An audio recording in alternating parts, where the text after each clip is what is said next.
Good morning and welcome to day 4, number 129 with the man Frank Scalish. Last week was story time. This week, part 2 is story time. How's it going, Uncle Frank?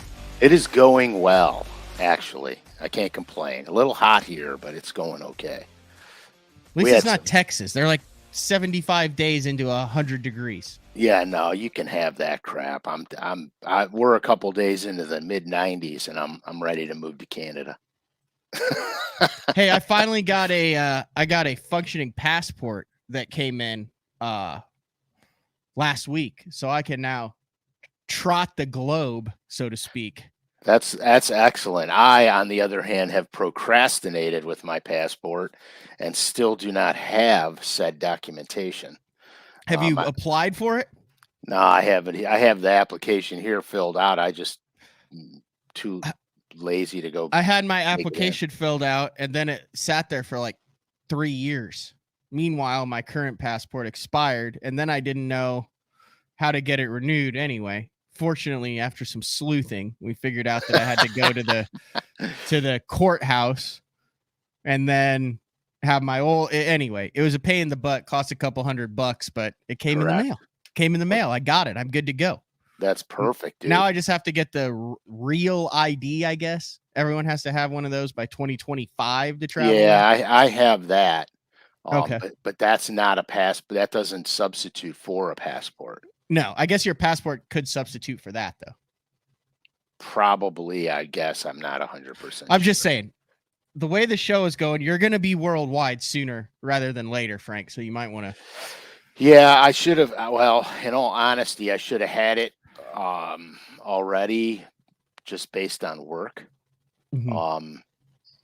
And mine expired, and it went over the date where you could just go and turn it in. Yeah, that's the same thing that happened to me. Yeah, so now I have to go through all the paperwork and fill everything out again. You got to go to you can go to like the court. There's some deal you can go to like the courthouse or something, because that's what we ended up doing. And I walked upstairs past all the people who had made poor life decisions into like some little office where there was some lady, and I said, "Hey, I got this passport here," and she's like, "Okay, here's what you got to do." And we filled out all this stuff and then sent it off, and then boom, it came in the mail.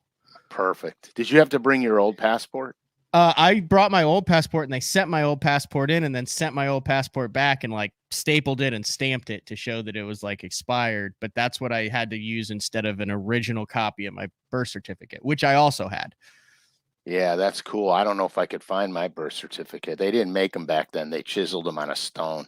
But I did not have to have it, even though I thought I did. I just brought my old expired passport in, which served. Perfect. In exchange, so then I didn't have to wait for them to send that back to prove I'd been born. Excellent. That's gonna be my procedure. I'm gonna take care of that next week. I got a hell of a picture from you the other day. I know that I like to make you jealous every time I go crappie fishing. I not only send you a picture of the screen, I then send you a picture of the crappie we catch, and then I call you and tell you about how amazing it was while you just grunt and moan on the other end. I did. It's so true. I'm like, God bless it. And I finally, the favor was returned. You sent me side imaging and active target pictures of crappie, and then called and said, "Dude, I blasted him." Yeah, true. That's true. I'm trying to become very proficient with my forward facing stuff. And so the best way to do it is on crappie, because they're plentiful. You get rewarded. And so the other day I went out and specifically to do that. I got my 14-foot rods. I forget what the blue ones. What are they called? The crappie tank Denali rods. Yeah, the crappie tanks. So I got those because Powell doesn't make the 14-foot crappie stuff, and so I got those, and I called Matt up and I said, what line recommendation, blah, blah, blah, blah, blah, because I'm getting everything set up. And of course, I didn't listen exactly to 100% what he said about the line, because I got my own theories. And then, of course, you were 100% correct when you said I'm going to have some issues with wind wrap. And so it's weird. You don't think crappie that you need to go 20 and heavier on braided line on a 14-foot rod.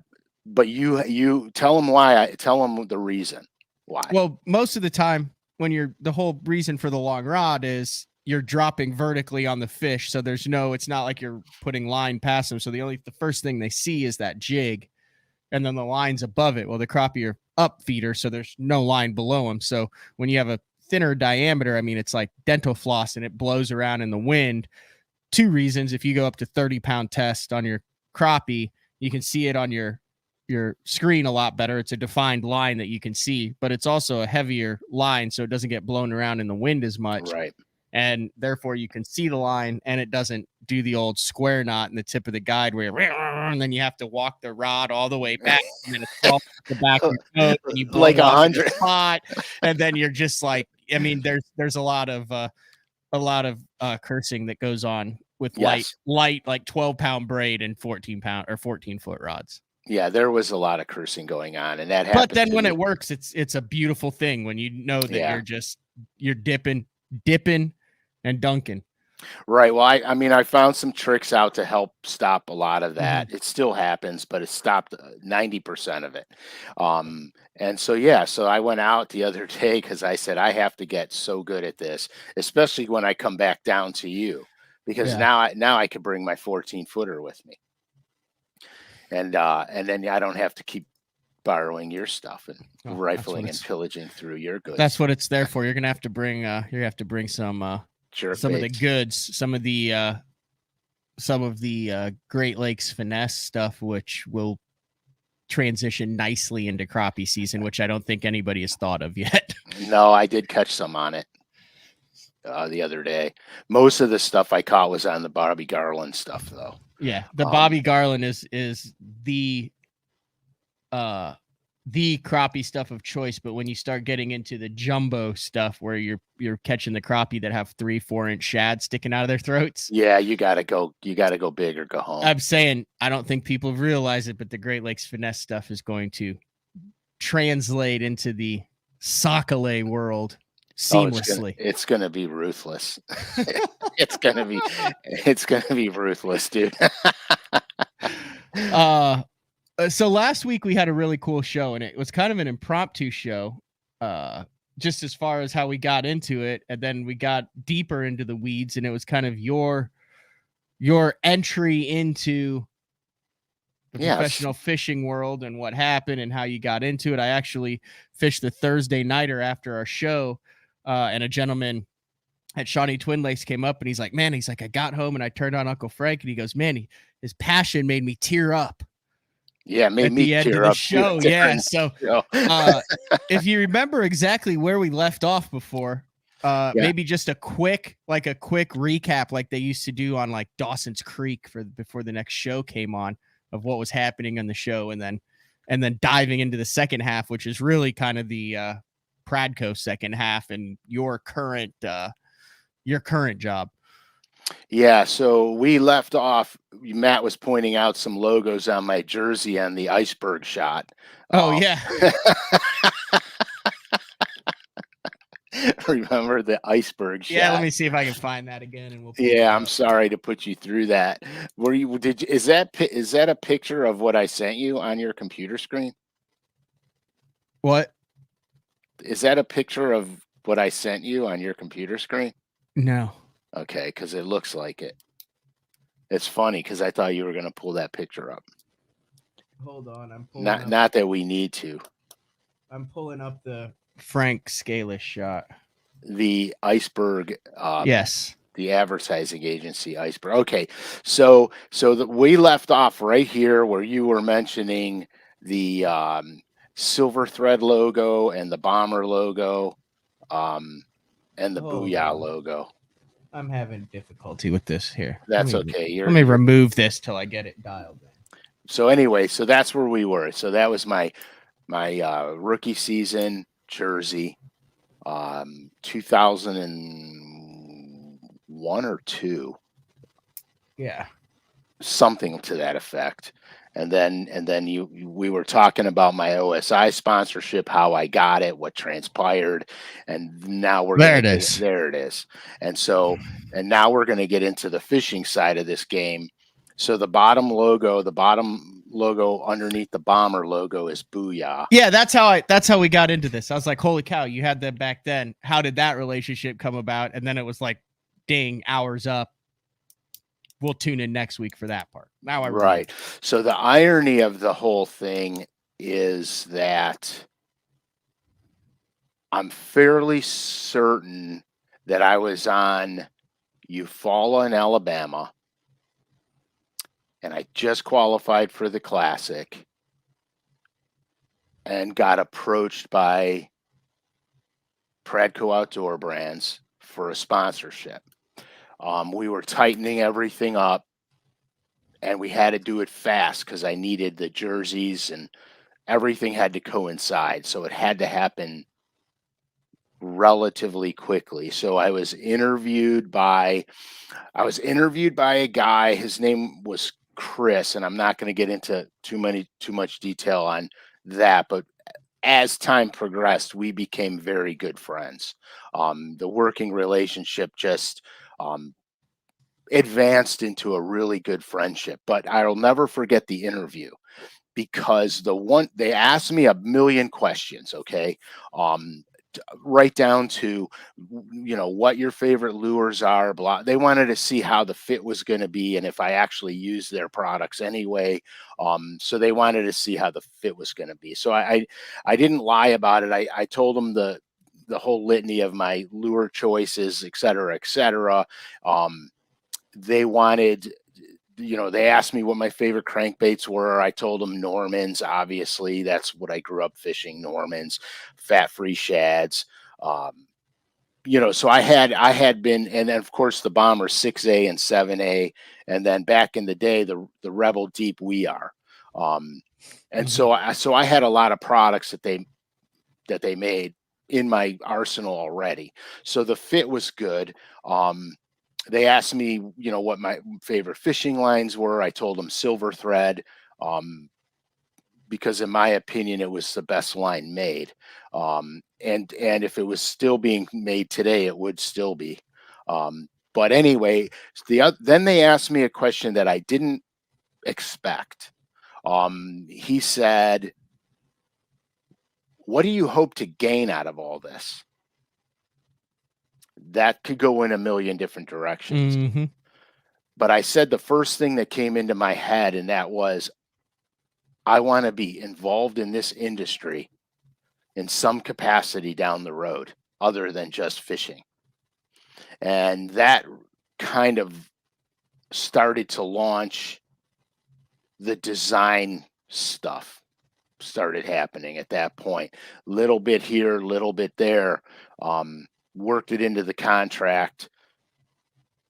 I got a little bit of royalties from the stuff I did. It was not one of the, no offense to anybody that is involved in this company, but it wasn't the get rich quick scheme. It was very little bits of money, very little bit as I'm KVD, familiar with that. I worked for Jeffries for a decade. As KVD told me, it's not even beer money. So anyhow, but I stayed with it because I had the sponsorship. I was fishing the elites. And they give you a little side project, a little piece to work on, like, hey, you want to work on tweaking this, you want to add a little bit of color to this. And because of your interest that you'd had since a kid that you went into the last time, and lure design and color bait and stuff, it kind of made a natural fit. Right. And one of my favorite things was, there's actually, I have two favorite things, but one was that there was an issue with a mold and an issue with another company. And so they said, can you look at this and see how we can get around the patents and stuff? And I said, yeah, let me take a peek at it. Send me the mold. Send me the blueprints of the mold. So they did. I tweaked it out a little tiny bit. We got away from all the legality stuff, and it worked. And that was the first big project that I was put on, and it was a massive success. So then I started getting involved in the industry while I was still competing. I think that might be Shram, or is that, I don't know who that is. Hal Shram? Brian. Oh, Brian. Okay. So at any rate, so while I was fishing, I was getting involved in the industry. Okay. At a slow pace because the tournament trail was monopolizing every free minute that I had, because I'd never been on these lakes before. So I was leaving a tournament, going to a different lake, going to a different lake, going home, leaving for a tournament. So I was kind of bouncing all over the country. But you're living the dream literally right now. You're a professional angler with 100%. paid sponsorship, going from lake to lake. 100%. I wouldn't have traded it for anything on the planet. I wouldn't have traded it. And honestly, well, maybe I won't say that yet, but I will. I don't care. Honestly, part of me wishes it was still happening today. Yeah. But I'm going to go off on a tangent. I don't want to go down it right now. But yeah, so I was currently getting involved in the designing of things, and one thing led to another, and sure enough, it just started to take off, where my designing and my creating colors, et cetera, starting to move in a pretty rapid pace. Do you remember the first thing that like you were like, holy cow, like they came to me with this and it's actually like out in a package now, whether it was a color or a tweak or anything? That yeah, like, I did a bunch of color designs specifically for Pittman Creek. Okay. And that transpired. This was funny. I come on board with Pradco, and at the time they had a stacked house full of pros. I mean, they had them all. And, Jimmy Houston, was Timmy Horton, Zell, Timmy, yeah, all those guys, stacked house. And so the first big meeting I had with them was, we all had to go down to Fort Smith, and we had to bring lure ideas. And so I started looking at what was going on, and a lot of the guys just wanted. A lot of the guys just wanted a lure that they liked, that they caught fish on a certain body of water. They wanted it to be produced so they can fish that instead of somebody else's brand. And I saw that direction coming while we were, before the meeting. I saw that direction coming by just talking with some of the other pros around me.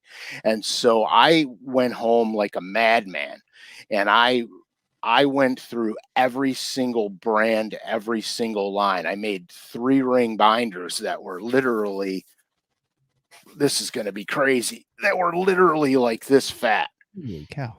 And so I made these 3-ring binders, and I put all my lure ideas in chronologically based on everything from hard baits all the way to soft plastics, spinner bait designs, buzz bait designs, you name it. I had it in there. It was all done, illustrated up real nice.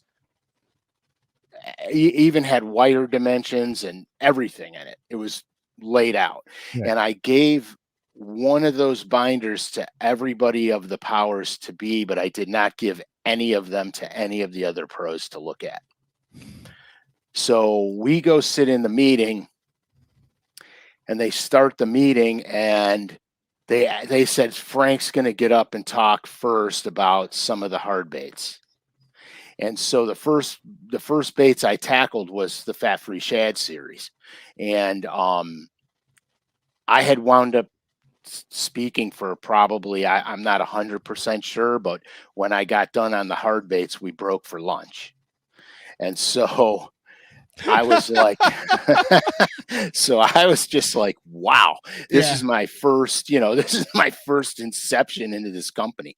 And so at any rate, so what happens is we come back from lunch, and I'm like, okay, nobody's going to want to hear from my ass anymore because I just monopolized the whole morning. You know what I mean? So we come back from lunch, and I caught some flack from some of the other pros. Like, holy cow, Frank. Like that type of basically, stuff. basically it was like, I'm not going to single anybody out in particular, but it was like juvenile grade school stuff on the playground. So I said, whatever, dude. I said, I'm here to try to make a difference. I said, you do whatever you do. I don't really care. And I wasn't quite as nice as that.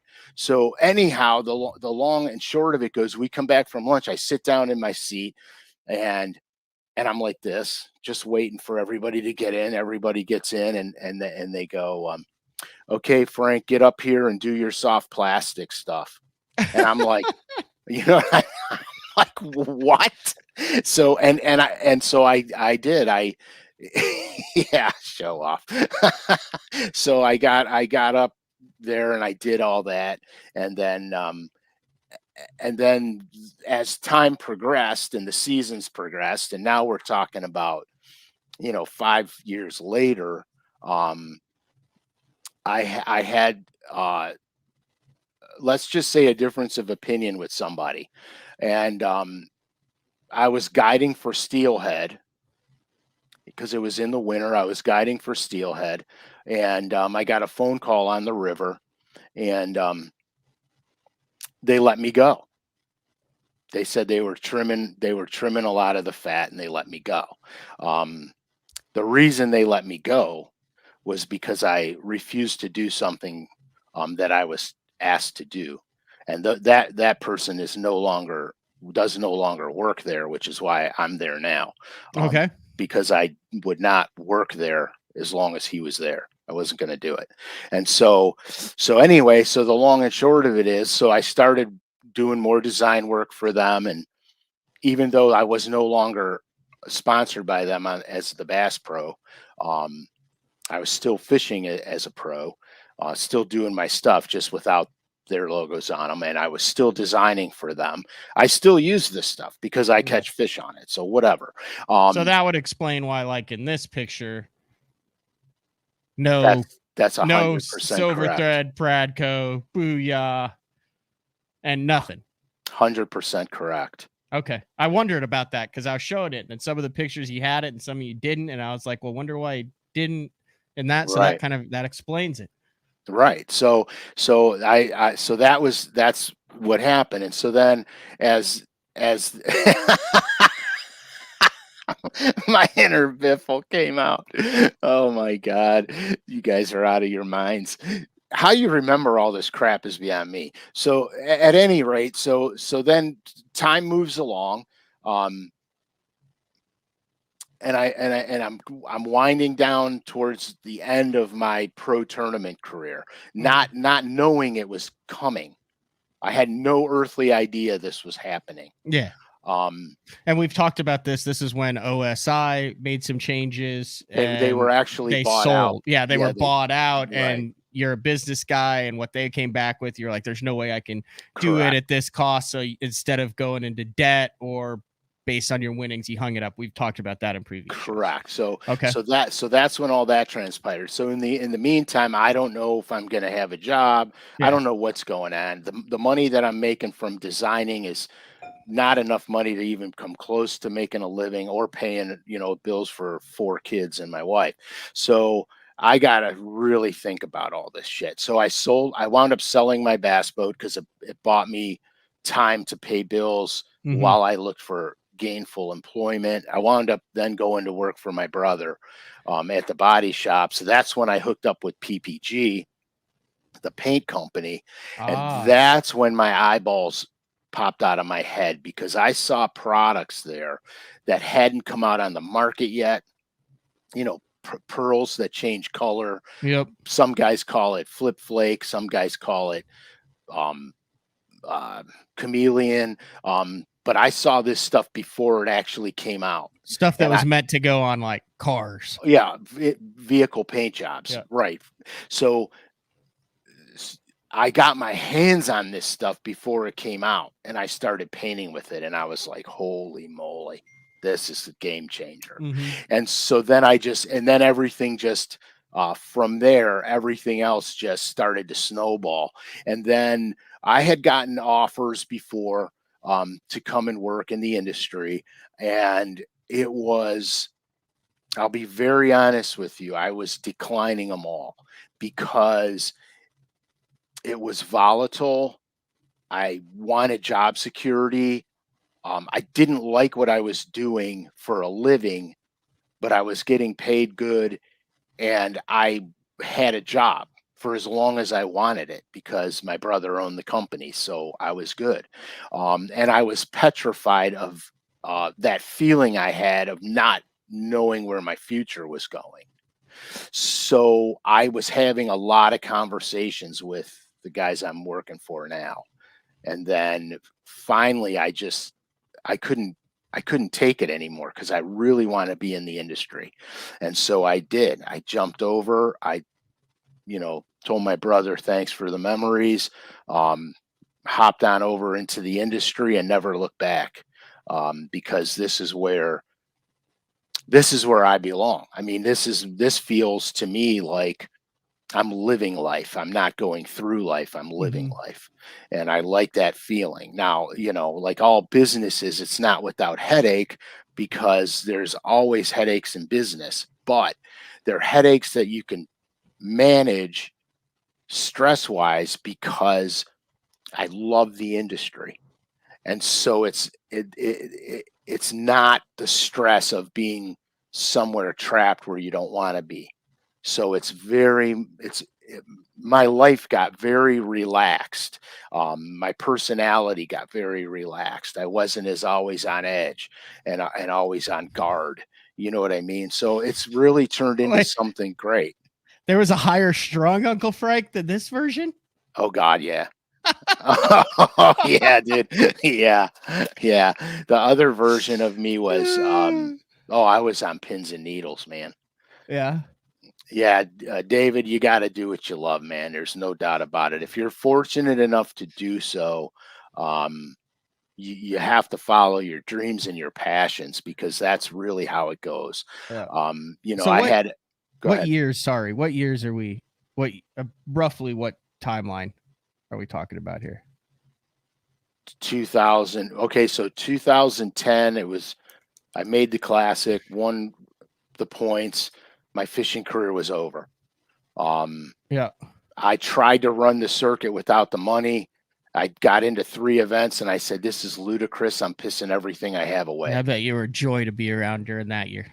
No, I was not. And actually, and actually it became very stressful. Yeah, I and you get wasn't into it to enjoy it, not right. to hate your life. Right. And so what happened was I had to make checks now. I absolutely had to cash a check. And so when you fish with that kind of pressure, you make mistakes because you're not free thinking. Mm-hmm. You're not sliced in your moment. You're trying to make a moment. And when you try to make something happen, that's when you miss clues. You're not dialing in on a pattern because I'm worried about catching my 5th fish, not my first fish.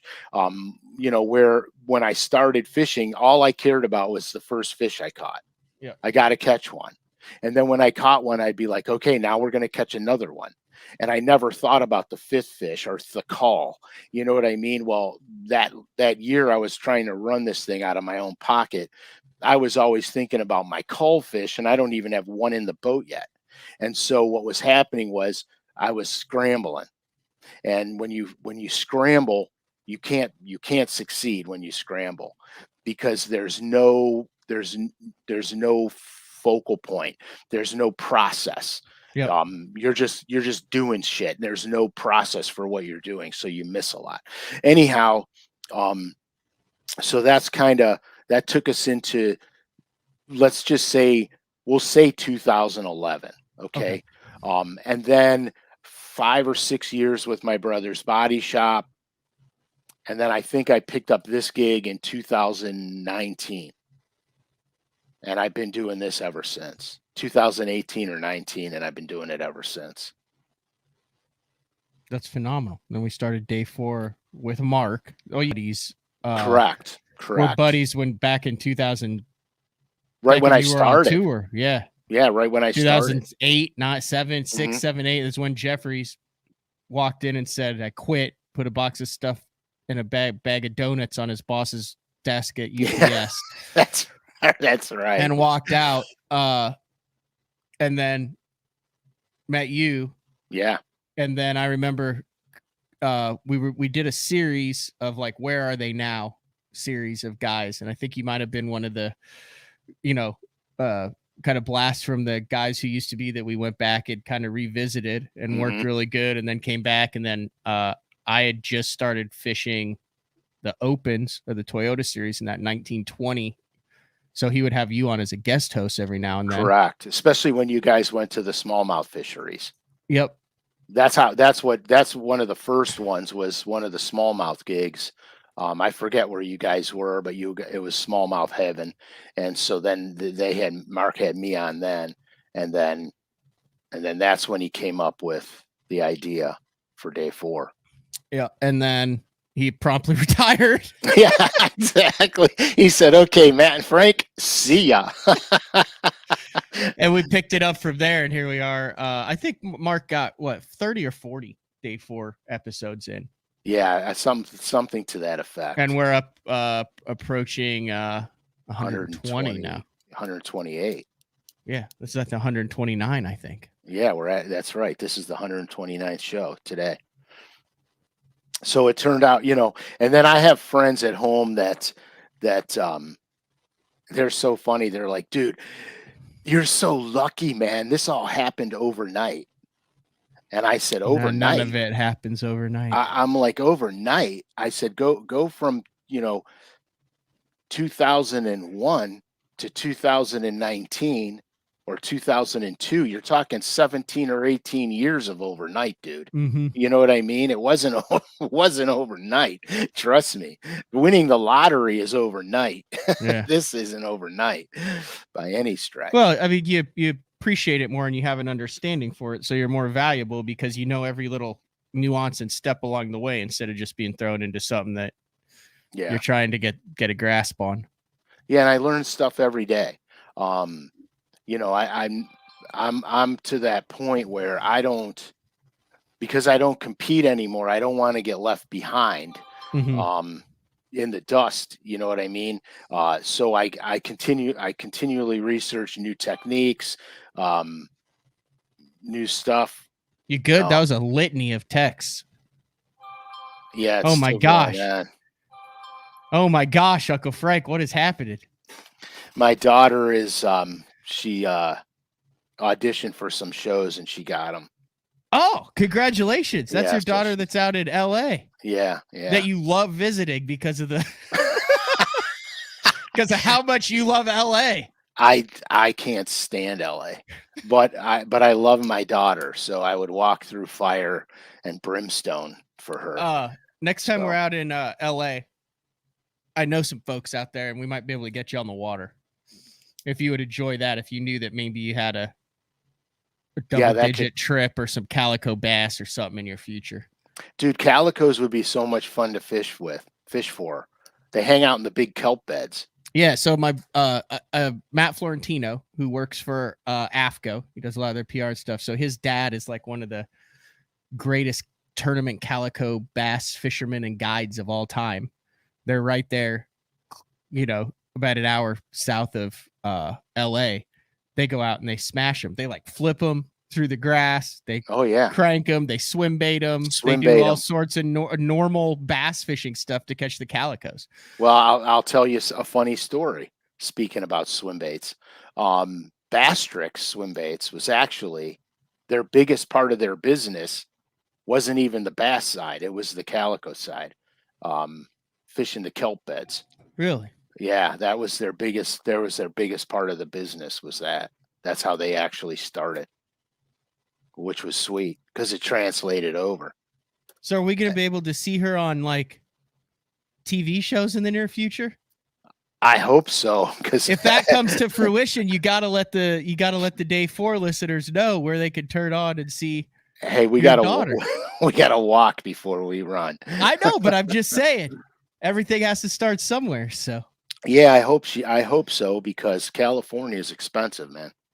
Some person says never heard of a calico bass and what's a kelp bed? Kelp bed is basically like a think of like a hydrilla bed on Gunnersville, except it's called kelp, It looks Kelp. correct. They look like corn. They look like underwater cornfields. And ketchup is made from kelp. Part of ketchup. A lot of the foods you eat have kelp. What? Mm-hmm. Ketchup? Yeah, a lot of the foods you eat will have kelp in them. Had no clue. Yeah. Like that. That's kelp. And then they hang out around there. Yeah, just like bass do in just like freshwater bass do in grass beds. That's what these saltwater bass do. And they look similar. They're modeled and marbled, but the body style, the body profile, and the mouth and stuff, they look very similar. Pull one up. Yeah, there you go. Like it looks like a mix between that's what it is. Look at that.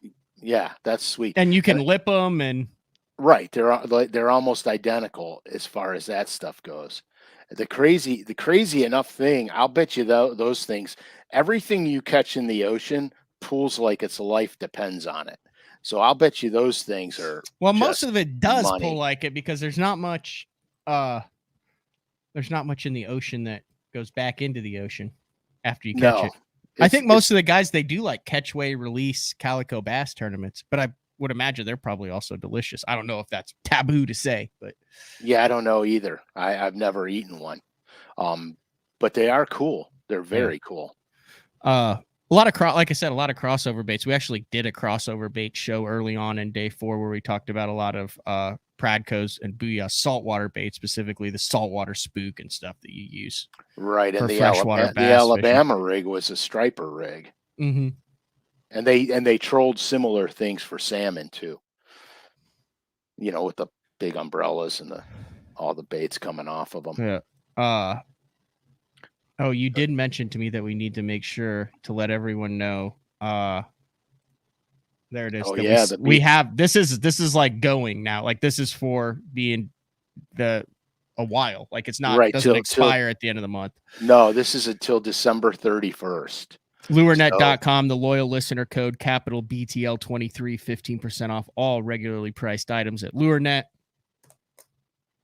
Yeah, and you'll want to pay attention to this code because in about a week or two, there's some really special stuff coming out, which I'll get into more detail later, that you guys will be really happy about this 15% off.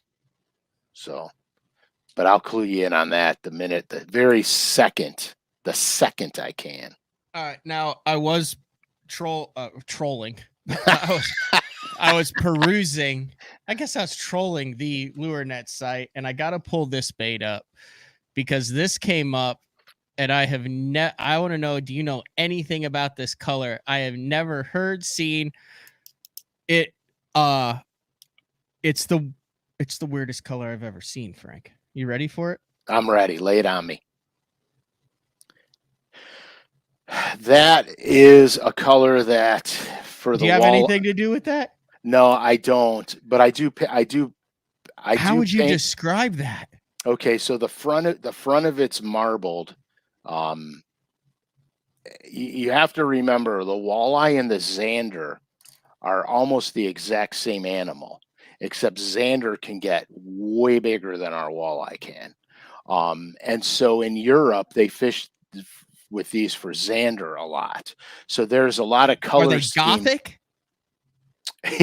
Yeah, they're just, dude, they're a zander and a walleye. If you looked at a 3-pound zander and a 3-pound the Undertaker. That's so weird that you say that, Clay. I've been on a massive Undertaker kick on the Peacock streaming network. I watched the 5-part Undertaker Last Ride series. That's why I'm laughing. Like over the last 48 hours, I've been doing that. Yeah, that's why I'm laughing. So that's a marbling technique, and basically what you do is you wrap the bait up in I use a ribbon. It's a ribbon that is it's got holes all over it. It's real stringy, and it's a ribbon for packaging. And I'll wrap the bait in that, and then I'll start laying my colors down, peel it off, lay some pearls down, wrap it back up, do some different other pearls. And every time you remove it and rewrap it, you're getting different pattern all over the bait.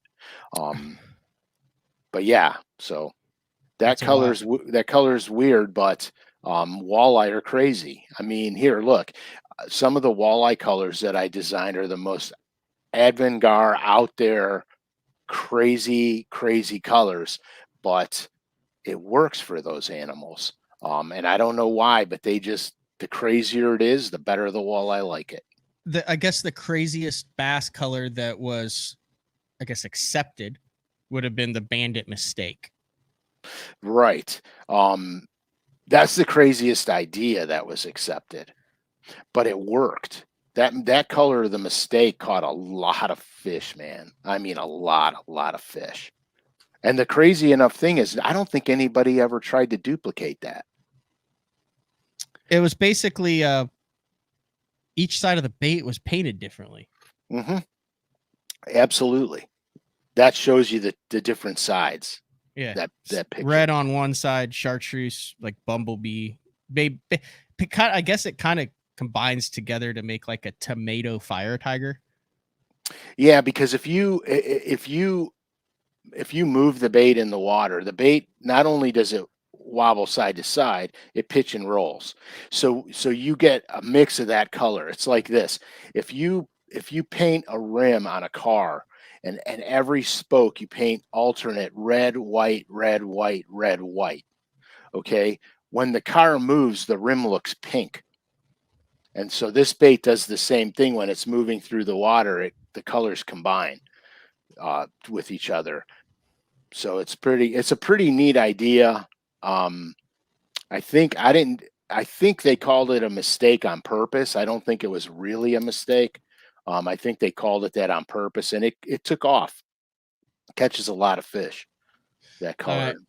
Also on LureNet, we haven't done a quick overview on what's going on at LureNet in a couple weeks, so we'll jump on there. Let's see what we got.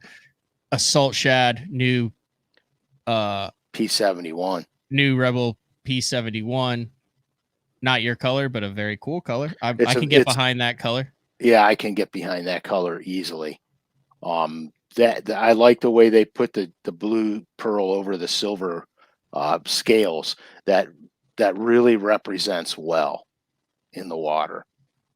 So you can look at a bait and tell how it was painted, like what colors, like how to do it. So like I look at it and I just see a cool paint scheme, but you look at it and you see all the different layers, how it was laid down, what order it was laid down, how it was finished. So you can like take it and disassemble a bait just by looking at it based on how it's painted. Absolutely can. It's weird because that's kind of how I look at paint jobs. When I look at a paint job, I'm thinking how was that painted? Especially if I like it, I'm like, ooh, that's cool. How is that painted? And then I can literally duplicate it if I wanted to. And Bank & Creek bundles. Yeah, the September-October Bank & Creek looks like a lot of top water options in there. Some shaky head stuff. Time of year. Hey, have you ever got dialed in? I see the hard head right there. Have you actually gotten dialed in yet on that? I know that was one of the techniques that you're in the process of mastering. Yeah, currently working through some things with it. Very effective technique. I am not willing to speak on it at this moment because I have some ideas, and so I want to see if they come to fruition. But basically, it's a great technique. Similarly with the football jig, at times I would go to the heavy football jig, the 3/4 ounce, and just keep it rolling. Very similar to that. Only the loose hook on the wobble head gives it way more action, and I think better hookup percentages while you're keeping it moving. The one thing I do know is that when you're keeping it moving, when you get the bite, you keep reeling and you keep pulling. And that's if you set the hook like you're fishing a jig, you lose half of them.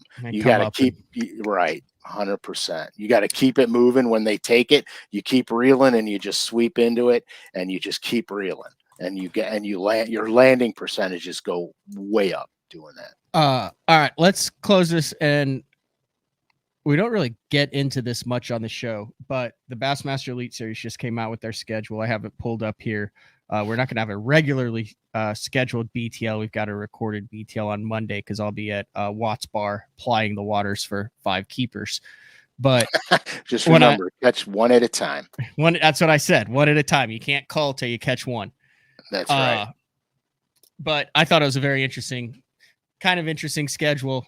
I don't know. I didn't get your opinion. It's an old school schedule. It starts out with Toledo Bend in late February, back-to-back Toledo Bend and Lake Fork. Late February, early March. Classic on Grand, as we know. Then back-to-back events on the Harris Chain and the St. John's. Then an early May event on Lake Murray. Then a mid-June event on Wheeler Lake. Then a week off, and then Smith Lake in Alabama. So a late June event on Smith Lake, and then wrapping things up with back-to-back events on Champlain and the St. Lawrence River in August. But some historic fisheries on that schedule, some ones that they're used to. Yeah, I mean, the 2 in Texas, Toledo Bend's the first one in February, correct? Yeah, Toledo Bend's February 22nd through 25th. That's going to be a really good event, I think. That intrigues me to no end, to be honest, because there's a lot of offshore stuff still going on in February on Toledo Bend. Yeah, I mean, those fish are still going to probably be, depending on it, there'll be some fish in their winter patterns still, like the deep holes out there. And... Right. They'll be staging up in the channel splits going up into the pockets, but on the main lake, but where the channels split. Toledo Bend really intrigues me. And then the other one that is going to be interesting is going to be Smith in Alabama. That'll be really interesting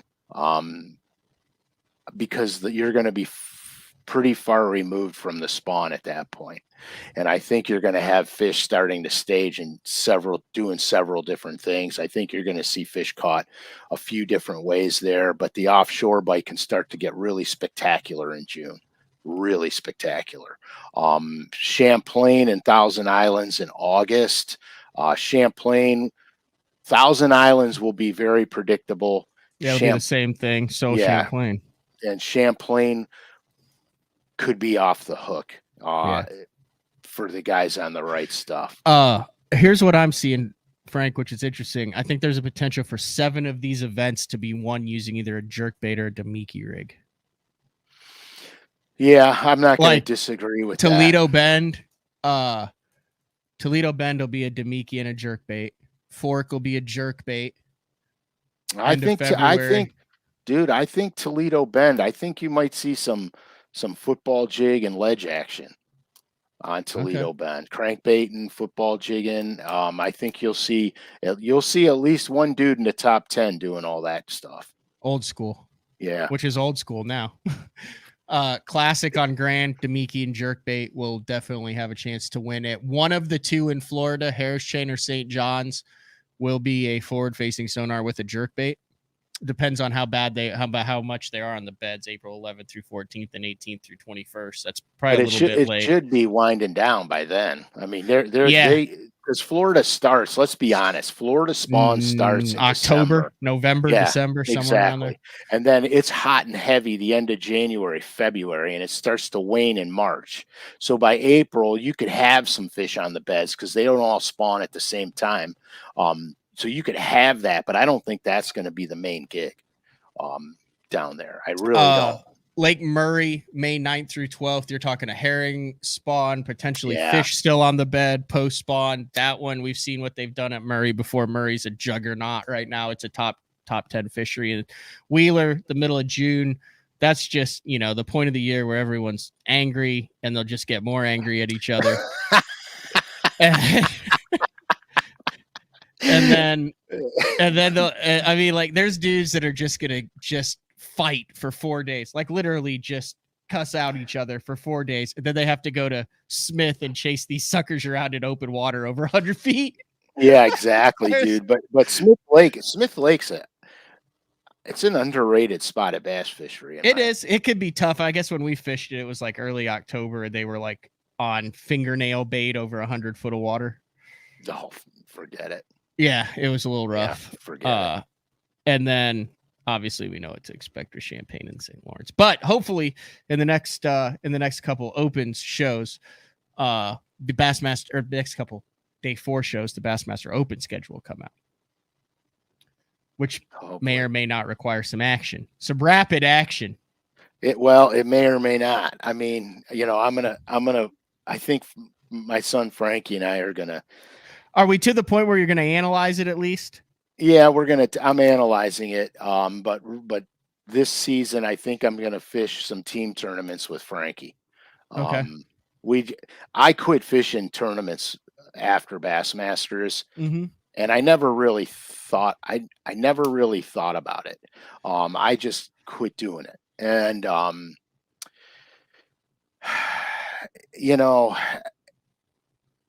he made a point to me. He wanted to fish team events with me, and I just, there's no reason why I shouldn't. He wants to do it, and I'm capable. And so I decided that, yeah, we're going to fish together and have fun, whether we win, lose, or draw. We're just going to go out. We're going to fish a few tournaments together and have a good time, and not, I'm not going to get caught up in the weeds like I used to. But I'm not going to roll over either. I mean, I'm not going to.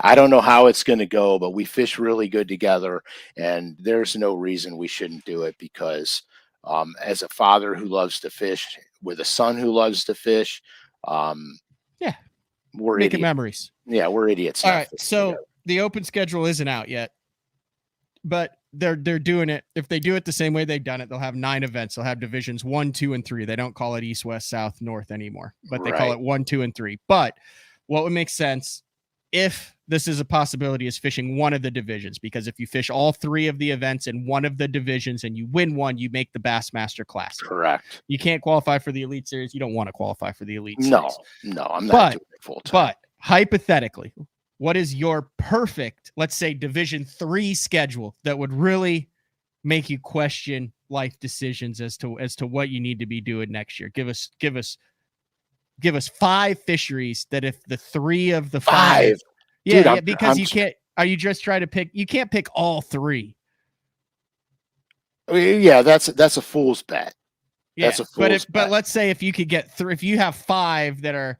And we're talking, kind of in one region. I mean, like, you can't have one region isn't going to include like Grand and Thousand Islands. They're all going to be kind of that region. No. So I'm on it. Okay. So what are ones that, when that comes out and people are looking at it for Uncle Frank, like, hey, this might, he might consider it. What are 5 fisheries that they're going to look for? All right. Champlain, Oneida, Thousand Islands, Norman, and any of the Finger Lakes. Okay. Easy travel schedule. Smallmouth fisheries, obviously, with the exception of Norman. Not that smallmouth matters. I mean, I'm happy on largemouth fisheries, but I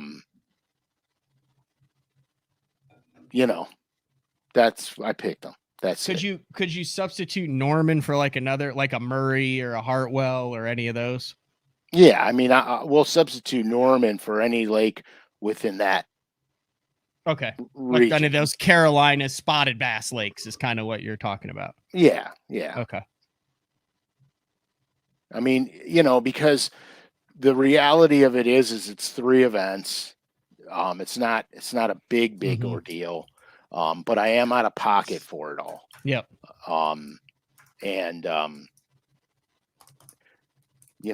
I have a budget I try to adhere to. I know, but there's also where there may be some limited edition Frank paraphernalia. That sounded bad. Clothing coming out. Paraphernalia coming out that might be able to offset that. But yeah, no, that's gonna be very intriguing. It's gonna be tricky, because if I sign up for this team trail with Frankie, then I'm not going to be able to do the Opens. That's 3 weeks, and then we could room together. We could do live shows during it. I'm with you. I'm hearing you. We're just going to have to wait and see what happens. Watch Bassmasters is watching this going, okay, Champlain, Oneida, 1,000 Islands. It's a wrap. That's a wrap. No, I think they're very I think they're close to coming out with the open schedule. It's kind of the last schedule. I thought they released that after the last open. No, not typically. I mean, they might. I don't know. Well, that's less than a month. That's a month away. Wow. We're getting down to the nitty gritty, boys. We are. All right. Anything else before we wrap this one up, Frank? No. I like that. Now, for those who were like, well, how the heck did this guy get on this channel and share how he learned all this stuff? That's a great. Go back and watch the last 2 weeks. You kind of get a really good feel for everything that's been going on. And how it's a fairly accurate timeline. It is. All right. Thanks for sharing the story, Uncle Frank. This has been, well, I'm pulling the music up. I'm trying to do 8 million different things at once. You're good, dude. You just let her rip, man. All right. This has been another edition of Day 4 with the man Frank Scalish. We will be back. Yeah, we'll be back next week. Either stay tuned to basszone.com for the schedule. Either be a recorded show next week because I'll be gone, or it'll be a live show in the evening. Couple factors depending on that. But either way, we'll be back next Thursday with the show. So see you, Uncle Frank.